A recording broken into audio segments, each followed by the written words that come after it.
রাত নামল। চন্দ্রপুর গ্রাম ঘুমিয়ে পড়েছে, কিন্তু আরিফের চোখে আর ঘুম আসে না। আয়নার সামনে দাঁড়িয়ে সে ফিসফিস করে বলল, আমি কি এখনো মানুষ, নাকি অর্ধেক পরী হয়ে গেছি? তার চোখ লালচে আলো ছড়াচ্ছে। হঠাৎ আয়নার ভেতর থেকে একটি পরিচিত কণ্ঠ, ইলমা। আরিফ, এবার আর পালানোর পথ নেই। আয়না ফেটে গেল এক বিকট ঝড়। মাটি ফেটে আরিফ পড়ে গেল অন্ধকারে। চারপাশে শুধু চিৎকার, কান্না, মন্ত্রোচ্চারণ। সে চোখ খুলে দেখল এক বিশাল রাজ্য। আকাশ কালো, চাঁদ তিনটা, চারদিকে উল্টো ঝুলে থাকা গাছ, রক্ত দিয়ে লেখা মন্ত্র। আরিফ, এলমা, তুমি কোথায়? পেছন থেকে কণ্ঠ, এলমা, স্বাগতম পরীর রাজ্যে। কিন্তু ইলমা আর আগের মতো নেই। তার ডানা কালো, চোখে আগুন, মাথায় রক্তের মুকুট। ইলমা ধীরে ধীরে বলল, এই রাজ্য ভালোবাসায় তৈরি হয়নি।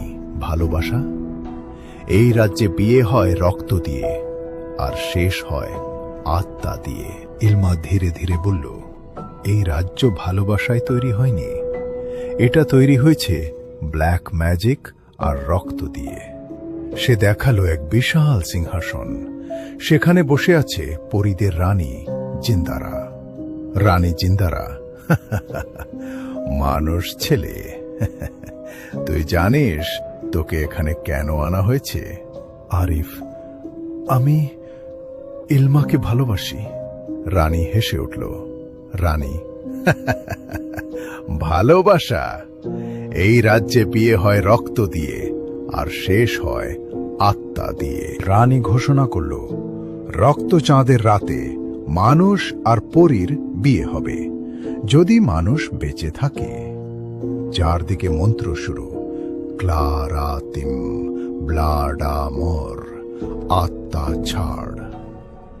ইলমাকে আনা হলো কালো শাড়িতে, তার চোখে জল। ইলমা, এই বিয়ে মানে আরিফ মারা যাবে। রানী, ভালোবাসার দাম দিতেই হয় পরী। আরিফ সামনে এগিয়ে গেল। আরিফ, কিন্তু ওর চোখে আর কান্না দেখতে চাই না। পরীরা স্তব্ধ। মন্ত্রের বৃত্তে আরিফ দাঁড়ালো, ইলমার হাতে ছুরি। ইলমা, আমি পারবো না। আরিফ, ভালোবাসলে সাহস লাগে ইলমা। ইলমা আরিফের হাতে কেটে দিল।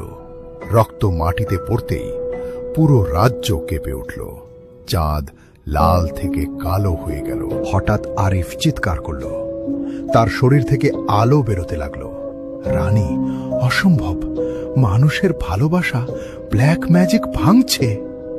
এক বিস্ফোরণ। রানী জিন্দারা পুড়ে ছাই হয়ে গেল। পরীর রাজ্য বদলে যেতে লাগলো। সব শান্ত। ইলমা আর আরিফ দাঁড়িয়ে। ইলমা এখন সাদা আলোয় ভরা।